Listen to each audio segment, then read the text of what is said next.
Hello friends, good morning, welcome back to my channel. তোমরা সবাই কেমন আছো? আশা করি সবাই খুব ভালো আছে। আমি মোটামুটি আছি, ওষুধ খাচ্ছি তো, কিন্তু দুর্বলটা আমার কাটেনি এখনও। কারণ দুর্বলের যে ডাক্তার যে খাবারগুলো দিয়েছে তার মধ্যে তো সব কেনা হয়নি, যা কেনা হয়েছে সেগুলো খাচ্ছি। কথা বলতে পারছিলাম না, যেমন হঠাৎ করে খুবই শরীর অসুস্থ হয়ে গেছিলো। একটু ঠিক আছে, আর দেখে বুঝতে পারছো দুর্বল এখনও আছে। ঠিক মতন হাঁটতে পারি না, কথা বলতে পারি না, দাঁড়াতে পারি না, কোনো রকমে আর কি। ওই ভিডিও দিতে হবে, তোমরা জানতে পারবে না। তোমরা তো আমার নিজের, আমার ফ্যামিলি। তোমাদেরকে যদি না বলি তোমরা কি করে জানবে? আর রুনিসাও দিদিভাই, তুমি যে আমার জন্য এত কিছু করছো, আজকে তোমার জন্য, একমাত্র তোমার জন্য আমি খাবারগুলো খেতে পাচ্ছি আর ওষুধটা খেতে পাচ্ছি, শুধু তোমার জন্যে। তুমি এই যে আমাকে যে পাশে দাঁড়িয়েছো, আর্থিক সাহায্য করছো, তারপরে শুধু আর্থিক সাহায্য তো না, খাবার দাবারও কিনে পাঠাচ্ছ। দিদিভাই, তোমাকে আমি ধন্যবাদ দিয়ে ছোট করব না। তুমি একজন নিজের থেকেও বেশি। তো তুমি আমার একদম নিজের দিদি, দিদির মতন আমার পাশে আছো, আর আমি জানি তুমি থাকবে, সেই বিশ্বাস আমার আছে।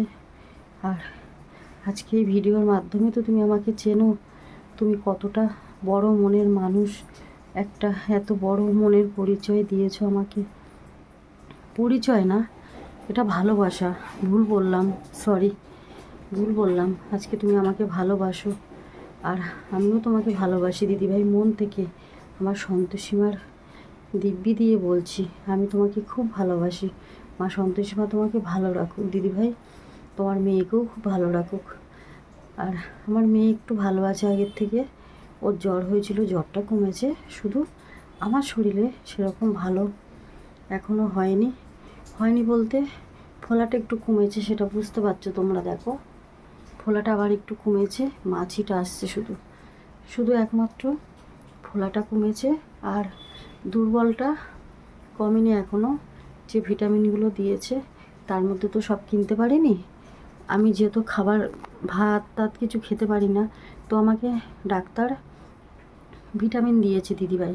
ভিটামিন বলতে আমি বলছি, প্রোটিন পাউডার দিয়েছে, মুসলি দিয়েছে, ড্রাই ফ্রুট দিয়েছে, ওটা, আর হরলিক্স দিয়েছে। এইগুলো ডাক্তার আমাকে খেতে দিয়েছে, কারণ আমি ভাত, শাক সবজি, মাছ, মাংস এগুলো তো কিছু খেতে পারি না। তাই এই লিকুইড আর ওটস খেতে দিয়েছে। ওটস, ডালিয়া, ছাতু, সুজি, এগুলো আমি খাই। আমি ভাত টাত খেতে পারি না। আর ওটস বলতে কি, একটা মশলার যে ওটস আছে, সব রকম সবজির যে ওটস দিদিভাই, ওই ওটসটা দিয়েছে। ওই ওটসটা খাই আমি, কারণ ওই ওটসটার মধ্যে সব কিছু আছে। তো ডাক্তার বলেছে গরম জলে দেবে, দিয়ে ওটা খাবে। যেহেতু তুমি প্রোটিন খেতে পারছো না, আর হিমোগ্লোবিন নেই, গায়ে রক্ত নেই, তার জন্য তোমাকে এগুলো খেতে হবে। এগুলো 6 মাস খাও, তুমি সুস্থ হয়ে যাবে। সাথে ওষুধগুলো খাও, দাঁড়াতেও পারবে, একদম পুরো আগের মতন সুস্থ হয়ে যাবে। একটানা কথা বললাম তো, তাই কষ্ট হচ্ছে। তো দিদিভাই, তুমি আমাকে যে পাঠিয়েছো বিস্কুট, নুডলস যেগুলো পাঠিয়েছে, ওগুলো মেয়ে খেতে পারবে। মেয়ে তো খেতে লাগে, ঘরে তো কিছু খাবার আমি তো আর কিছু কিনতে পারি না। ওই তুমি যা পাঠাও আর তুমি যা দাও, ওখান থেকেই আমার চলে সংসার। সংসার বলতে আমি আর মেয়ে, আর খাবার, ওষুধ, সব কিছু তুমিই আমাকে দাও, আর কেউ দেয় না দিদিভাই। আর আমি একটাই কথা বলবো বন্ধুরা, একজনের পক্ষে তো সম্ভব না।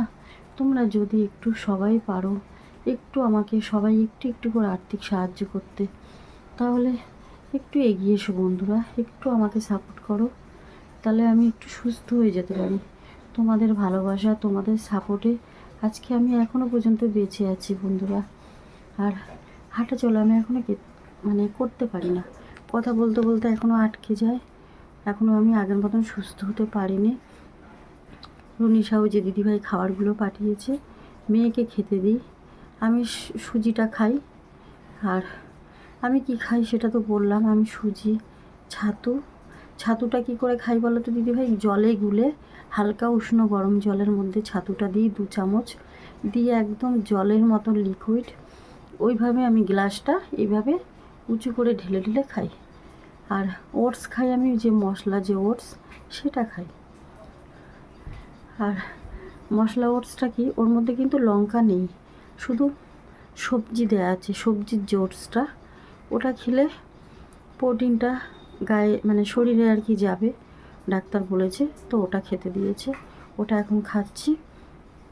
ওটা শেষ হয়ে গেছে। আর তুমি যে ওটসগুলো দিয়েছো দিদিভাই, ওটা দুধে দিয়ে খেতে হয়। আর অনেক সময় মেয়ে একটু লবণ দিয়ে সিদ্ধ করে জলের মতন করে দেয়, ওইভাবে খাই। এছাড়া তো আমি খেতে পারি না, তো ওইভাবে আমাকে খেতে হয়। তো আজকে আমি যেটুকু খেয়ে দিদিভাই বেঁচে আছি, শুধু তোমার জন্যে দিদিভাই, শুধু একমাত্র তোমার জন্যে। তুমি না থাকলে দিদিভাই আমি কিছুতেই বাঁচতাম না, আমি এতদিন মরে যেতাম, আমি আর আমার মেয়ে মরে যেতাম, বাঁচতাম না। শুধু তুমি আছো, তুমি আমাদেরকে খাবার দিচ্ছ, আর্থিক সাহায্য করছো, তাই আমি খাবার খেয়ে ওষুধ খেয়ে বেঁচে আছি, শুধু তোমার জন্যে। আরও একটা স্টুডেন্ট ভাই, সেই কিছু পাঠায়, ওটা দিয়ে ওষুধ কিনেছিলাম, তুমি দিয়েছিলে, ওই স্টুডেন্ট ভাই দিয়েছিল, আর একটা রুমিলা দিদিভাই দিয়েছিল, ওটা দিয়ে সব মিলিয়ে ওষুধ কিনেছি। সব ওষুধ কেনা হয়নি, একটা বাকি আছে। আর ওই ভিটামিন যে 2টো দিয়েছে, ওই ভিটামিন 2টো বাকি আছে, তার মধ্যে একটা কিনেছিলাম, 3টে ভিটামিন ছিল, একটা কিনেছিলাম। একজন একটা প্রোটিন পাউডার কিনে দিয়েছে, ওটা 1,500 টাকা নেয় বললাম না, একজন কিনে দিয়েছে, একটা দিদিভাই কিনে দিয়েছে। আর দুধটা একটা দিদিভাই রোজ দিয়ে যায়, ওই দুধের সাথে আমি মিশিয়ে খাই। এছাড়া তো আমি কিছু খেতে পারি না, কী করবো বলো? এইভাবে তো আমাকে বাঁচতে হবে। আমি সন্তোষী মাকে বলি আমাকে সুস্থ করে দাও, আমি যেন আগের মতো সুস্থ হই। জানো তো দিদিভাই, আগে আমি কত কাজ করতাম, মাসে 20-25 হাজার টাকা ইনকাম করতাম, সেই টাকা দিয়ে আমার সংসার, মেয়ের পড়াশোনা সব চলে যেত। আর এখন আমি কাজ করতে পারি না, বসে আছি। তাই তোমাদেরকে বলি যে আমাকে একটু আর্থিক সাহায্য করো। এছাড়া যে আমার আর কোনো উপায় নেই দিদিভাই, কোনো রাস্তা নেই যে আমি কি করব। আর আমার নিজেরও কেউ নেই যে দেবে, একমাত্র তুমি আছো, তুমি আমার পাশে আছো, তুমি দাও দিদিভাই, সেটাই আমি খাই। আমি আর আমার মেয়ে বেঁচে আছি শুধু তোমার জন্য দিদিভাই। তুমি ভালো থেকো, সুস্থ থেকো, মা সন্তোষী মা তোমাকে অনেক ভালো রাখো, অনেক ভালো রাখুক দিদিভাই। তো জানি না দিদিভাই এইভাবে আর কতদিন বাঁচবো।